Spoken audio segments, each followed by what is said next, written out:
Subscribe our YouTube channel and watch our videos.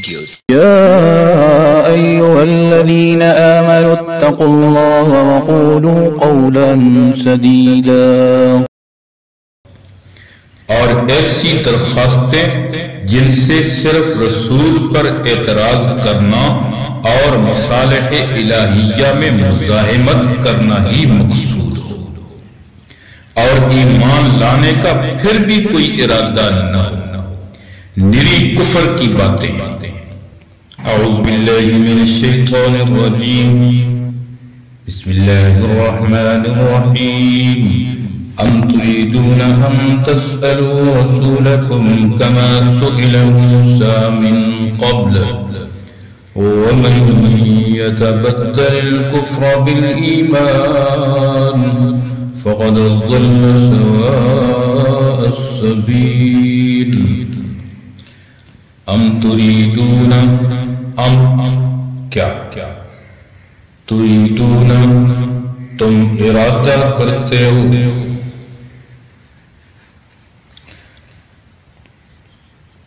یعنی کہ اے مسلمانوں تم بھی چاہتے ہو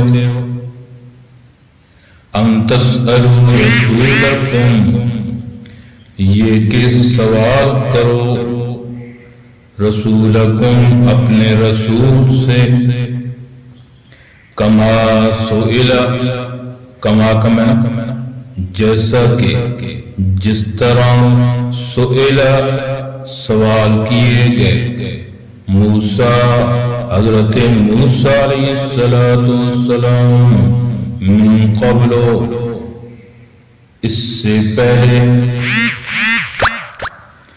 وَمَن يَتَبَدَّلِ الْكُفْرَ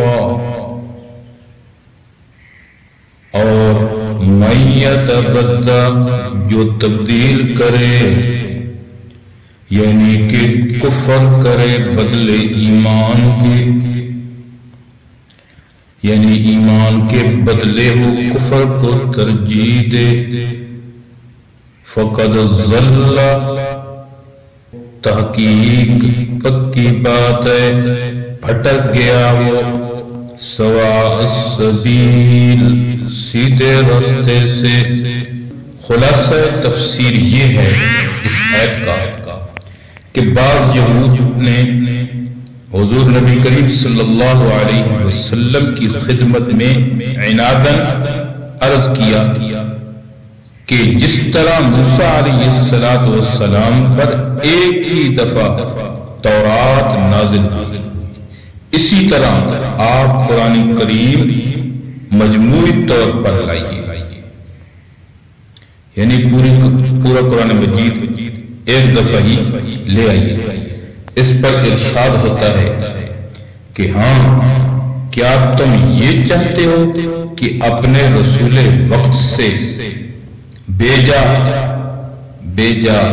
بلا وجہ درخواستیں کرو، جیسا کہ اس سے پہلے تمہارے بزرگوں کی طرف سے حضرت موسیٰ علیہ السلام سے بھی ایسی درخواستیں کی جاتی ہیں، مثلا اللہ تعالیٰ کو اعلانیہ دیکھنے کی درخواست، اور ایسی درخواستیں جن سے صرف رسول پر اعتراض کرنا اور مصالح الہیہ میں مزاحمت کرنا ہی مقصود ہو اور ایمان لانے کا پھر بھی کوئی ارادہ نہ ہو، نری کفر کی باتیں ہیں۔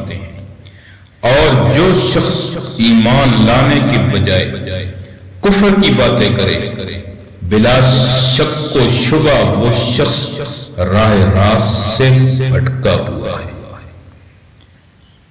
اس درخواست کو بھیجا اس لیے فرمایا کہ ہر فعل میں اللہ تعالیٰ کی حکمتیں اور مصلحتیں جدا جدا ہوتی ہیں، بندے کو اس میں تعیین طریق کا کیا اختیار اور کیا حق ہے کہ وہ یہ کہے کہ یہ بات اس طرح ہو، یہ اس طرح ہو، اس کا کام تو بس یہ ہونا چاہیے کہ جس طرح ایک شاعر کہتا ہے، زبان تازہ کردن با اقرار تم نگہتن إلا الأذكار. شیخ الہند میں یہ خطاب مسلمانوں سے قرار دیا ہے. اس کا حاصل مسلمانوں کو اس پر تنبیہ کرنا ہوگا کہ رسول سے بے جا سوال نہ کیا کرے. اللہ تعالی ہمیں قرآن سمجھنے کی اور اس پر عمل پیرا ہونے کی توفیق عطا فرمائے. وما علینا الا البلاغ المبین. امید ہے دوستو ویڈیو پسند آئی ہوگی. ویڈیو کو لائک کیجئے، ویڈیو پر کمنٹ کیجئے، شیئر کیجئے اس کو، اور اگر چینل پر نئے ہیں تو سبسکرائب کر لیجئے تاکہ اسی طرح کی ویڈیوز آپ تک پہنچتی رہیں. شکریہ، جزاکم اللہ. السلام علیکم ورحمۃ اللہ.